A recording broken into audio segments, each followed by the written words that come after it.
Good morning, and it's good to have you join us this morning. Good morning to you. How are you? Yeah, I'm fantastic. I'm fine, thank you. Okay, let's just get into the business of today. You're the chief scout for the Super Eagles of Nigeria, and there's just this more like, how do I put it? That more like you're the one responsible for actually speaking most of the Nigerian players abroad for the Super Eagles of Nigeria.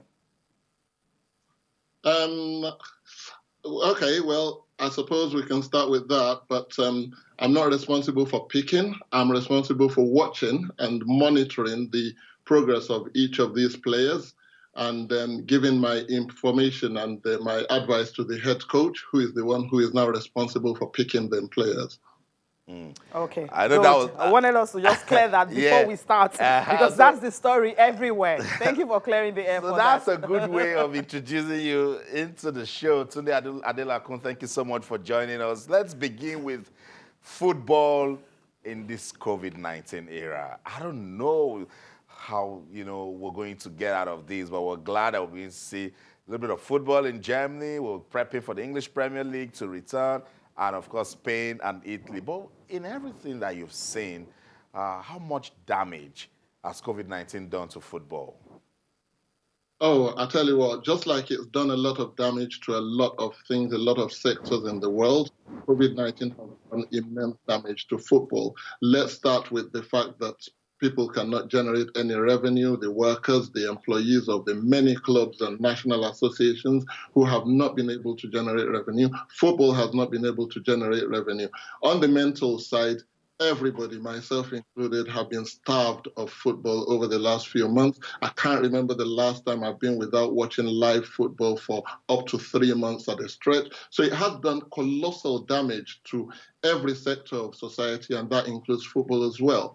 Unfortunately, this damage will be felt long and hard deeper into the future, but we're hopeful. Very hopeful. We've seen how the Bundesliga have started, and of course playing without the fans and all that. Is it a particular? How does it feeling like? Because the last time we have Draw on the program, he talked about that when you're having football behind closed doors without the fans, it's like training. Absolutely. A lot of people were very excited about the fact that football was coming back into the world in whatever form. For people who actually work in the game, for coaches, for players, it feels exactly like Bianatro had said. It just feels like a training match. Every boom, every shot that is taken, there's a loud echo that booms around the whole of the stadium because there's no crowd. And it just feels so hollow, so much so that I have said to many people, it may be the new normal, but I refuse to accept it. We want the fans back, I tell you. I know it's going to just be difficult watching football without the fans. Tunde, let's get into the scouting role properly. Walk us through it. How does scouting work, particularly for national teams? Well, I mean, it's something that is fast gaining ground across the world. I remember that when I cut my teeth in scouting in 2005, 2006. It was under Jose Mourinho when he was at Chelsea Football Club, and I worked in the academy. And Jose Mourinho actually imbibed in us the art of scouting. He made us realize that there's very little that you need to do on the pitch if you do not know your opponents and if you do not know the strength of your players. So scouting becomes very, very important in the whole sector, in the whole technical side of football. You can be a fantastic player, but you need some salient qualities that can actually make you go over the line into being a brilliant player. What we do in the national team, we've got a whole load of players. I mean, very hard with Nigeria because we've got hundreds and hundreds of players across the world, all over, and we have to walk through the process of watching them one by one. Anybody that comes to mind that plays well, we have to be on the radar. We have to put him on the radar and send information to the coach. Sometimes it's the coach that actually sends to me and says, I've heard about this player, I've seen this player, have you seen him? And it's my duty to then go through my software process and look at the videos, compile a list and compile a little clip and send to the coach to say to him, this is what the player that you asked for is like. So it's pretty cumbersome, but easy in a way, because when you have talent, when you have the kind of raw, natural talent that Nigeria has got, it's an absolute delight.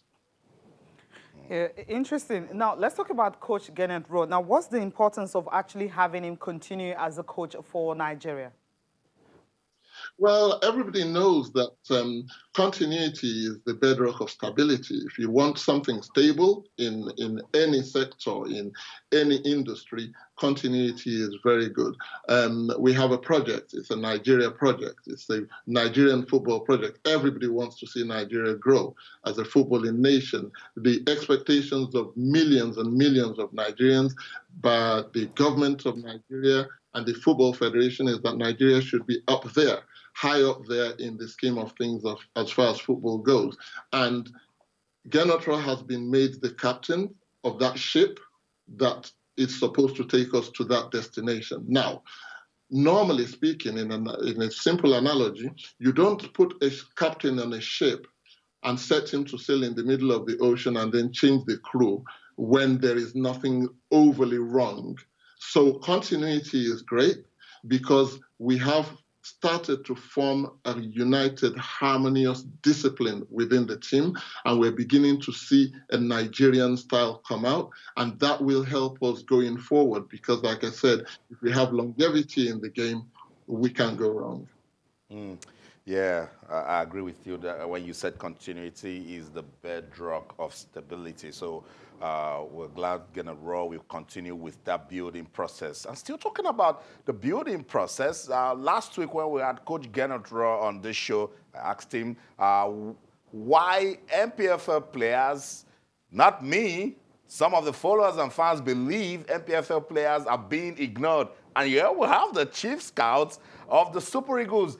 Is there a deliberate attempt to just ignore players from the league? Can you make us understand why we do not have enough MPFL players getting call-ups to the Super Eagles?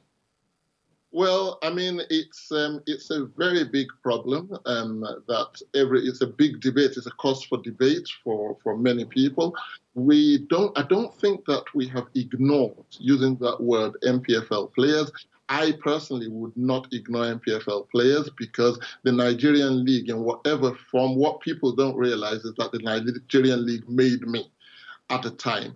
And you see, the worst feeling you can get as a player is wake up in the morning and you want to go to training in the morning and you feel, why should I put everything into this when I know that if I don't play in Europe, I will never get a chance to be in the Super Eagles? That's wrong.